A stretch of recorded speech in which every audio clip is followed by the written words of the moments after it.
afternoon po sa iyo, ma'am. Anong first name po ninyo? Amy Rose po. Amy Rose. Saang lugar si Ma'am Amy Rose? Dito po ako sa Taguig ngayon. Ay, Taguig din. Okay. Gusto mo mag-share ng love lines? Ano po ba yan? Mga karanasan mo nung araw o nanliligaw po siya ngayon sa'yo? Gusto mo malaman kung tuloy o hindi?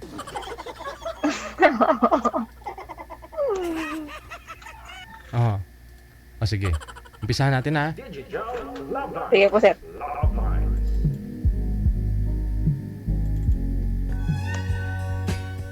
Ilang taon si Ma'am Amy Rose? 29 po, sir. 29. Ano pong pinagkakaabalahan mo ngayon, ma'am? Kasambahay po ako Mm-mm. dito sa Taguig. Sa Taguig. Oo. Ano po, pamilyado ka na? Hiwalay o byuda? Hiwalay po. Oo. May dalawa na akong anak. Ilang anak? Dalawa po. Dalawa. May panganay, ilang taon na po ngayon? 12 years old. Yung youngest mo, ilang taon? 9 years old, sir. Okay. So, hiwalay ng ilang taon? Mag-isang taon pa lang po. Excuse me. Ilang taon ka na po ba? Gaano ka nakatagal dyan sa Taguig? Magdalawang buwan pa lang ako, sir. Buwan pala. Bago pa lang ako dito. Ibig sabihin, hiwalay na po kayo ni mister mo bago ka pumunta, lumuwas na Maynila. Opo. Dahil sa kaidalanang, anong dahilan? Ba't po kayo naghiwalay? Maraming dahilan lang po. Oo. Pwede mo ikwento sa amin? Anong dahilan nung nagsasama po kayo sa probinsya?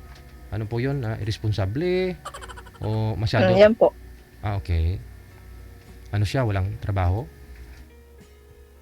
May trabaho naman pero yun lang, bisyo. Yun lang, no? Mas inuna pa yung bisyo. Oo. Kasi sa pagkaroon ng pamilya, kailangan marunong ka magmamaniubra ng time mo. Sa pamilya mo, anak mo, sa trabaho mo, kailangan marunong ka mag-budget.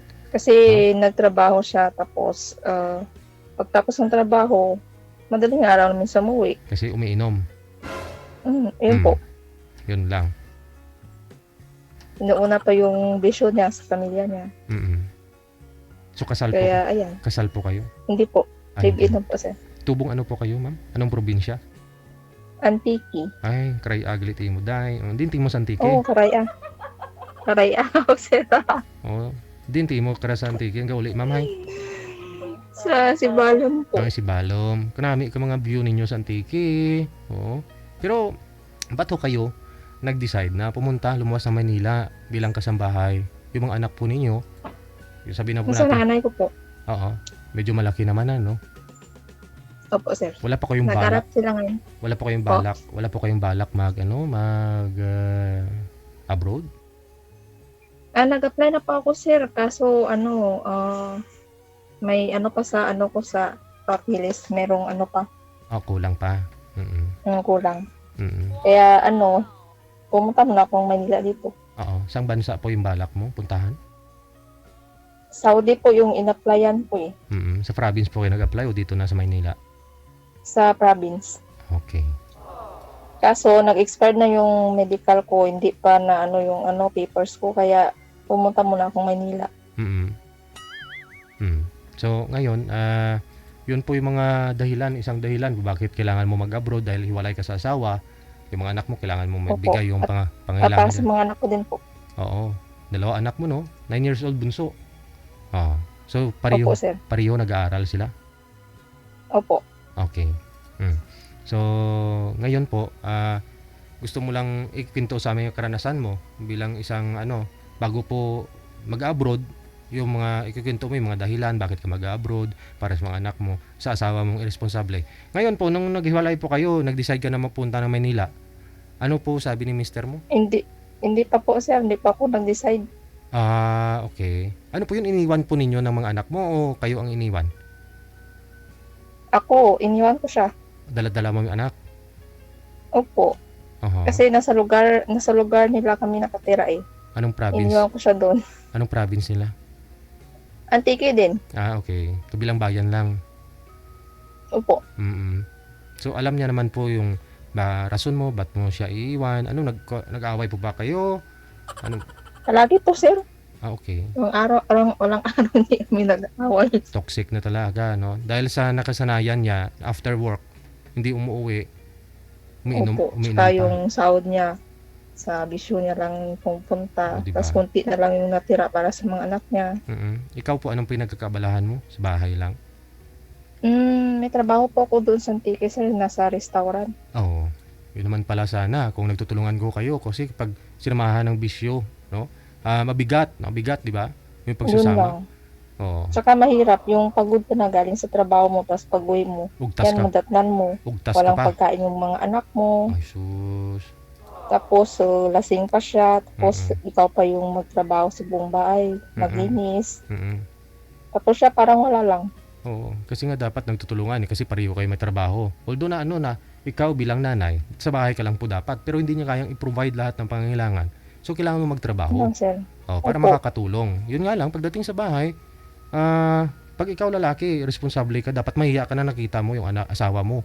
Pagod na sa trabaho, pareho lang ho kayo. Pag-uwi, siya lang yung nag-obliga, no? Minsan, ikaw pa yung magsabi na, bigyan, ano mo ako, arugahin mo ako. Ano ka, PWD? kaya nga sir, tapos minsan mag-away pa kayo. Oo. Away Tapos po. sabihin pa na ikaw pa yung may mali, ikaw pa daw Mm. yung may lalaki, yung ganyan-ganyan. Oo. Sa una pa lang siguro, kaya mo siyang intindihin, no? Po sa una po sir. Oo. Pero siyempre, ikaw babae. Pero sa katagalan, Oo. parang napagod ka rin. Tama, makita mo yung sarili mo, ay laspag na ako, ugtas pa ako, sakit pa ako ugtas. Hindi na. Yun lang. Oo. Stress. Oo. Pagod na ako sa trabaho, pag uwi ko, pagod pa ako sa bahay, tapos paggabi, kapangin mo pa ako. Oo. Pagodin ka pa. Oo. Oo. Okay lang mo sana kung kaya niya ikaw bilhan ng mga, imbis na bili niya ng whiskey dyan, tanduay, bili mo na sana yun ng pang-makeup mo. Oo. Ay, hindi na ako nag-makeup sir. Hindi para naman sana sa mga anak mo, yung ibibisyo niya, okay Oo, lang. para lang sa mga anak ko sana, Oo. pero Oo. wala eh. Hmm. Mahirap magsama sa lalaking ganyan. Oo. Ngayon, sinisisi niya ako, bakit daw siya niwalayan. Sinabi ko, isipin mo kung anong mali mo.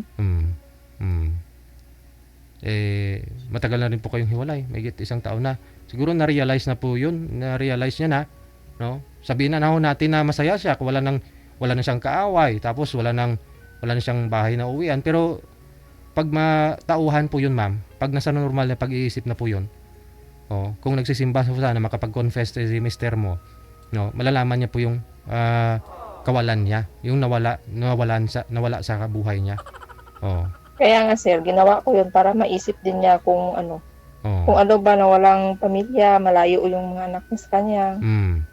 Isipin mo na lang pag magkaroon na ng matinong pag-iisip, magkaroon ng pamilya yung mga anak mo, tapos hindi ka nag-support o wala yung presensya mo bilang tatay sa mga anak mo. Siyempre, sila tatatakbo yan sa isip nila hanggang pagtanda. 'Di ba? Na ganyan tatay ko, irresponsible tatay ko. Pero ikaw, malaki pa, kasi 29 yung edad mo. May pagkakataon pa na kaya mong baguhin yung buhay mo. 'Di ba? 29 ka pa lang. Opo sir. Yung mga anak mo, sila naman yung inspirasyon mo, bakit kailangan mo mag-abroad. Pasalamat kami, magulang ka pa, nag-aaruga sa mga anak mo. Opo sir, salamat po ako sa nanay ko. Wag mong kalimutan nanay mo ha. Hindi magsagad sada to sa Saudi, kumakalakat ka na ha. May nanay mo, gugtas mga anak mo, tapos ikaw doon, sarap buhay ka. So hindi naman. So kailangan mo na rin na, iba pa rin kasi yung yung nanay mo, at least andyan sila para sa mga anak mo. Laking tulong po yan, no? Kasi mga lalaki po anak ninyo. Puro babae po Ay, sir. sus. Dapat lang. Hindi mo pwedeng iasa yun sa ibang tao na kuhanan mo ng ibang tagabantay. Pero okay naman sa nanay ko sir. Oo. Babayad mo sa ibang tao, sa nanay mo na lang. Opo. Siyempre, kailangan ikaw po dapat yun bilang nanay. Pero dahil bigay mo yung responsibilidad mo sa nanay mo, bigyan mo na rin yung nanay mo para may pang batsoy si nanay mo sa Antique. Edoro Batsoy sa Antique. Oo, karamit, kabatsoy sa Antique, no?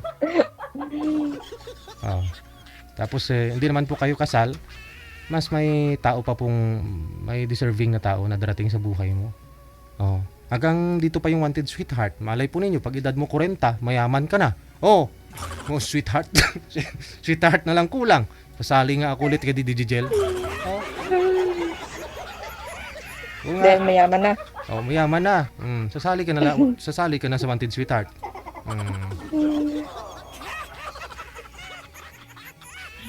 So, yun lang po ha. Ma'am, Sige po, sir. oo. Thank you gid sa imo day, Amy Rose. Sige po. Thank you. Halong-halong ka good luck sa journey mo bilang isang OFW. First time Sige po. mag-abroad? First time po, sir. Okay. First time. Sige. O, kung nangangawa ka doon, tawag lang dito sa amin na pwede ka magpagkwentuhan. Ako medyo naburing-buring ka sa abroad ha.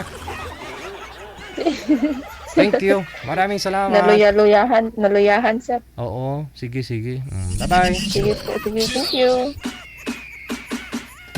Homesick kalaban mo, kalaban mo dun sa abroad pag first timer ka. Ha?